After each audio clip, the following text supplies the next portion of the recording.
বেমার আজার হইলে গেলে আমরা বিভিন্ন ধরনের মেডিসিন খাইয়া থাকি। বাট একটা কথা আছে, খাদ্যই হয়েছে মেডিসিন। মানে তুমি যা খাও ওই খাওয়া বস্তুই তোমার জন্য মেডিসিন। তুমি যদি ভালো খাওয়া খাও তাহলে তোমার হেলথ ভালো থাকবো, আর যদি তুমি খারাপ খাবার খাও তাহলে তোমার হেলথ খারাপ হবো। তো আজকের এই ভিডিওতে আমি জলপাই, রসুন আর আদার উপকারিতার বিষয়ে আলোচনা করব। জলপাইয়ের উপকারিতা: জলপাই খাওয়ার ফলে কোষ্ঠকাঠিন্য বা কনস্টিপেশন দূর হয়, ত্বক বা ছালের উজ্জ্বলতা বাড়ে, আঘাতপ্রাপ্ত স্থান দ্রুত শুকাতে সাহায্য করে, হাড় বা হাড্ডি শক্ত করে, জয়েন্ট পেইন বা গাঁঠির বিষ কম করে। রসুনের উপকারিতা: রসুন অ্যান্টিবায়োটিক হিসাবে কাম করে। বিভিন্ন ধরনের ব্যাকটেরিয়া, ভাইরাস আদি আক্রমণ করলে গেলা এই আক্রমণে থেকে আঙ্গুর বডিকে রক্ষা করে।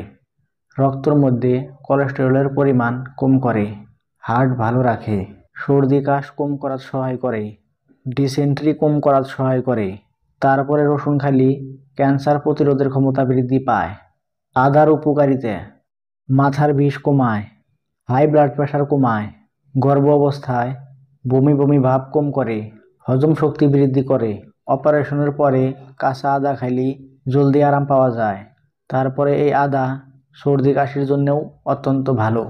তো আজকের এই ভিডিও এই জায়গাতেই শেষ করতেছি।